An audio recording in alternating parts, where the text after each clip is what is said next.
하나 더 들리나요? 구독자님들 중에 마이크 없이 하다 보니까 소음이, 주변 소음이 너무 들린다고 해가지고 마이크를 하나 장만했습니다. 사실 예전부터 있었는데 고장나 가지고 이번에 큰맘 먹고 하나 장만했습니다. 안녕하십니까, 장프로 동원의 장프로입니다. 여러분들 라일락 아시죠? 이번에 소개시켜 드릴 나무는 라일락입니다. 라일락 하면 수수꽃다리라고 많이 말씀을 하실 거예요. 그 수수꽃다리를 소개를 시켜 드리는 게 아니라, 수수꽃다리를 아주 오래전에 미국의 한 박사님께서 미국으로 가져가 가지고 개량을 했죠. 그래서 그 개량을 해서 역수출을 이렇게 했는데, 그 중에 이렇게 보조원이 미스 김이라는 김씨성을 가진 아가씨가 있었다고 합니다. 그래서 라일락 이름을 미스 김 라일락이라고 이렇게 붙였다고 합니다. 하나의 설이죠. 라일락 중에 어떻게 보면은 향이 가장 진한 게 미스 김 라일락입니다. 색감이 약간 연한 보라색인데, 향이 우리가 햇빛을 많이 받는다거나 초기에 이렇게 꽃이 이렇게 필 때, 그때 향이 굉장히 진하다고 합니다. 그래서 이렇게 향기 나는 식물들은 대부분 우리가 바람을 등지고 심는 게 아닙니다. 바람이 자주 부는 곳, 그래서 맞바람이 부는 곳 앞에나 벤치에 앉으면은 벤치 쪽으로 바람이 부는 맞은편으로 이렇게 식재를 하시면 꽃향기가 훨씬 많이 나겠죠. 그래서 얘네들은 개화 시기가 약 5월 중순경 전후로 개화를 하는데, 그때 그냥 봄이잖아요. 그때 봄에 굉장히 진한 향기를 뿜는 그런 미스김 라일락이고요. 그리고 내한성 역시 전국 어디서나 월동이 강하니까 전국 어디서나 식재를 하셔도 괜찮을 것 같습니다. 나중에 얘네들이 큰 성체가 되면은 약 1.5m 전후로 이렇게 자라는데, 여러분들이 이거를 가지치기를 통해서 수영을 동글동글하게 이렇게 잡아 주시면 될 것 같아요. 나는 작게 키우고 싶으면 그만큼 강전지를 하시면 되고, 그리고 크게 키우고 싶으면 전지를 안 하셔도 되겠죠. 라일락을 보게 되면은 이파리가 별로 없어요. 지금 이제 온도가 떨어지다 보니까 이쪽을 또 보시면은 이파리 좀 어느 정도 묻어 있긴 하는데, 금방 하엽이 지고 있는 상태고, 이파리가 없더라도 여기 뭐 앙상한 이파리가 없는데 이걸 뭘 심어야 할 테지만 꽃대가 다 물려 있죠. 잘 보이시나요? 꽃이 이렇게 물려 있는 것을 보실 수가 있으니까 걱정하지 마시고 이대로 식재를 하시면 될 것 같고, 한번 뿌리 상태를 한번 보겠습니다. 짜잔, 아주 건강하죠.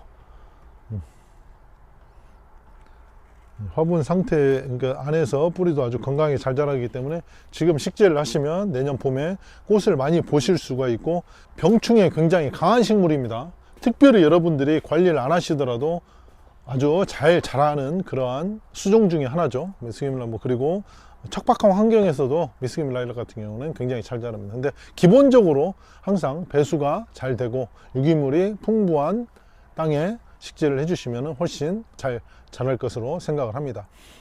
그리고 이 라일락의 특유의 이 향이 있잖아요. 달콤한 향, 마치 향수를 맡는, 향수보다 더 달콤한 향이 나는데, 이런 꽃에도 사실 피톤치드 함유량이 굉장히 많습니다. 우리가 힐링을 할 수 있는 이런 향기를 맡으면, 이런 말이 있지 않습니까? 꽃향기를 맡으면 힘이 솟는다고. 그거 맞는 말 같아요.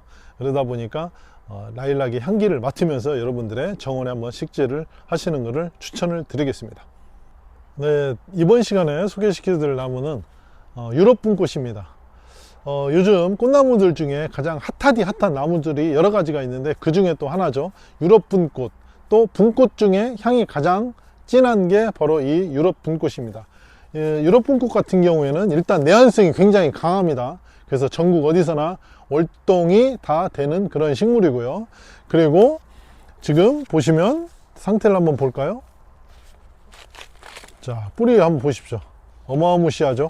그래서 여러분들이 이렇게 뿌리가 많이 도는 애들은 무조건 이렇게 밑순들을 이렇게 좀 따주시는 게 좋습니다.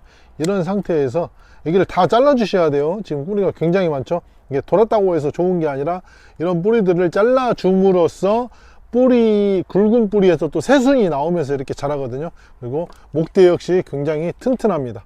이런 유럽 분꽃 같은 경우에는 굉장히 또 속성수예요. 그리고 크기가 다 자라는 성목이 약 2.5m 전후로도 된다고 합니다. 그래서 풍채가 얘네들 굳이 특별히 우리가 가지치기를 안 하시더라도 알아서 둥근 형태로 이렇게 자라는 그런 식물입니다. 그래서 특별하게 관리가 필요 없고요. 그리고 유럽 분꽃의 장점, 분꽃 향이죠. 향이 굉장히 진합니다.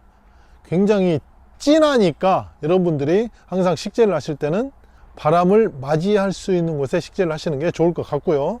그리고 또 하나의 장점이 뭐냐면은 지금 어때요? 색이 초록초록하죠? 조금 있으면은 얘네들이 햇빛을 많이 받으면 색이 쭉 빠지면서 단풍이 들기 시작합니다. 아주 빨갛게 단풍이 드는데 그 단풍이 굉장히 오래 갑니다. 약 12월 초 중순까지도 가는 그러한 수종이기도 하니까 꽃도 보고 단풍도 보고 그러한 일석이조를 가진 그런 식물이기도 하고요. 그리고 보통 4월 말부터 이제 이 꽃이 개화를 하는데 처음에는 이렇게 원형으로 둥근 형태로 꽃망울들이 되게 핑크색으로 되게 이쁘게 이렇게 꽃망울이 이쁜 형태를 가졌는데 그 아이들이 마치 팝콘이 터지듯이 조금씩 하나 둘 세 개 이렇게 터지듯이 점점 이렇게 개화를 하면은 나중에 흰색으로 이렇게 개화를 합니다. 제가 저번 시간에 핑크 오대마리를 소개를 시켜 드렸는데 그 못지않게 굉장히 화려한 수종 중에 하나이다 라고 이렇게 또 설명을 드리고 싶고요. 그리고 이게 그 영국 왕립협회 그쪽에서 올해의 식물로 선정될 만큼 그 정도로 굉장히 예쁜 수종이기도 합니다. 이번 소개시켜 드릴 나무는 제가 예전에도 굉장히 많이 언급을 했었는데 침엽수계의 4대 천왕 중에 한 가지입니다. 4대 천왕이라고 제가 나름대로 이렇게 붙였는데 그 중에 썰프레아, 블루아이스, 블루 헤븐, 그리고 또 위치다 블루라고 예전에도 설명한 적이 있었는데요. 이번에는 썰프레아를 제가 한번 소개를 한번 시켜드리도록 하겠습니다. 어떻게 보면 제가 가장 침엽수 중에 가장 좋아하는 나무죠. 이 친구를 계속 밀고 있었는데 지금은 여러 농가에서 많이 생산을 하다 보니까 지금 많이 보편화됐죠. 그래서 예전보다는 가격이 많이 다운됐고 저렴해졌기 때문에 쉽게 이제 접할 수 있는 나무가 되었습니다. 그만큼 예전에 비쌌던 이유는 그만큼 좋다. 그럼 뭐가 좋을까요, 과연? 그러면은 썰프레아에 대한 장점을 제가 몇 가지만 설명을 드릴게요. 일단은 그냥 보십시오. 딱 여기 자체만으로도 지금 제가 이렇게 밀식 재배를 해서 약간 호리호리하게 하면서 일자로 이렇게 컸지 않습니까? 사실은 이거보다 조금 더 밥이 차오르면서 더 빵빵해집니다. 지금 자체만으로도 수영을 보게 되면은 제가 이거는 전지 한 번도 안 한 거거든요. 수영 자체가 원추형으로 이렇게 쭉 잡히면서 올라갑니다. 여기 옆에 보시면 큰 성목이 있는데 이 아이들 지금 이게 한 60cm, 70cm 정도 되거든요. 이 아이들을 식재한 지 약 3년 후가 되면 이 정도 커요. 그리고 이 친구들은 제가 노지에서 키운 게 아니라 화분에서만 키웠어요. 화분에서 하우스에서만 키웠는데도 이렇게 큰 성목이 되었고 이렇게 수영이 굉장히 잘 잡혀 있다. 하지만 노지에서 키우면 이거보다 더 빵빵해지고 밥이 훨씬 꽉 찬다라는 사실을 알아주시고, 그리고 또 하나의 장점은 지금 보시면은 색감을 한번 보세요. 봄부터 여름, 가을까지는 이렇게 연두빛, 환한 연두빛으로 이렇게, 이쪽도 한번 보실래요? 환한 연두빛으로 색감이 끝내줍니다. 사시사철 이 색상을 계속 간직을 하고 있겠죠.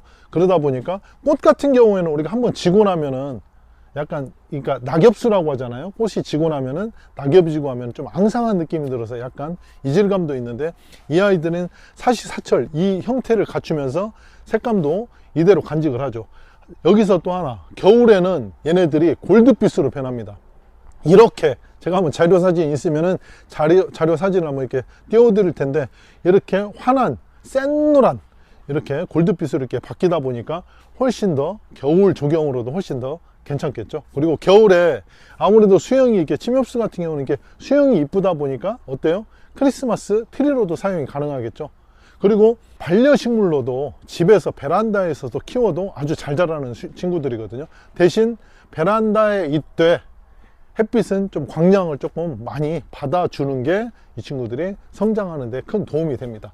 베란다에서 키우는데 이렇게 크진 않습니다. 왜 그러냐면 이 화분에 한계점이 있다 보니까 이 안에서 뿌리가 돌다 보니까 어느 정도 성장을 하면 멈춰요. 그러다 보니까 여러분들이 베란다에서도 키워도 정말 좋은 식물이다. 그리고 마지막 하나 더 장점이 있는데 아주 중요한 겁니다. 여러분들, 피톤치드의 대명사의 나무가 뭘까요? 바로 편백나무거든요. 숲속에 가면은 편백나무 숲길 이렇게 힐링을 하러 많이 가지 않습니까? 이 자체만으로도 편백나무보다 약 10배 이상 피톤치드를 뿜뿜하고 뿜는다고 합니다. 그만큼 피톤치드 향물량이 많기 때문에 여러분들이 지금 제가 여기서 서 있는데도 향이 쭉, 솔향이 쭉 올라오거든요. 그래서 약간 스트레스를 받으시는 분들은 조금 스트레스가 완화된다거나 긴장이 또 완화되고 정신이 좀 맑아지는 느낌? 그렇죠? 이제 그러다 보니까 향기까지 같이 나오다 보니까 건강에도 도움이 되고 라고 표현을 하고 싶습니다. 제가 너무 자랑을 너무 많이 했나요? 지금 순간적으로 막 연이어서 다이렉트로 약간 흥분된 목소리로 자랑을 많이 했는데 혹시 여러분들이 지금도 뭐 베란다라든지 본인 정원에 이 썰프레아 품종이 없다고 하면은 저는 침엽수 중에 가장 으뜸인 썰프레아를 강력 추천하고요. 이 친구들은 내한성이 정확한 수치는 17도에서 20도라고 정확하게 나와 있긴 하는데 그거는 삼목묘에 한해서입니다. 삼목묘가 뭘까요? 우리가 여기서 가지를 채취를 해서 꽂아가지고 뿌리를 내린 걸 삼목묘라고 하죠. 근데 이 아이들은 그 조선 측백에 접목을 해서 내한성이 훨씬 강하다라는 점을 말씀을 드리고 싶습니다. 삼목묘 같은 경우는 내한성이 조금 약하다고 합니다. 제가 여러 농가들하고 이야기를 많이 해봤는데 역시 삼목묘보다 전목묘가 훨씬 좋다라는 그러한 이야기들을 많이 하고 있습니다. 그래서 완전 우리 북부지방을 제외한 중부지방부터는 이렇게 키우셔도 괜찮을 것 같습니다.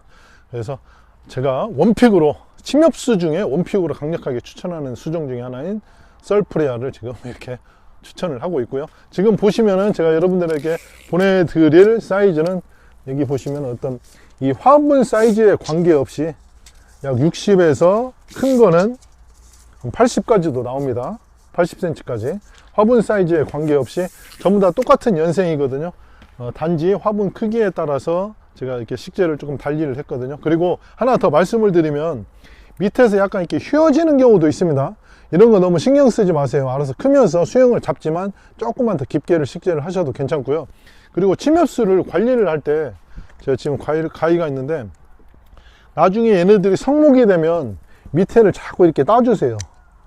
이런 식으로 이렇게 따주세요. 약 30cm까지 따주셔도 됩니다.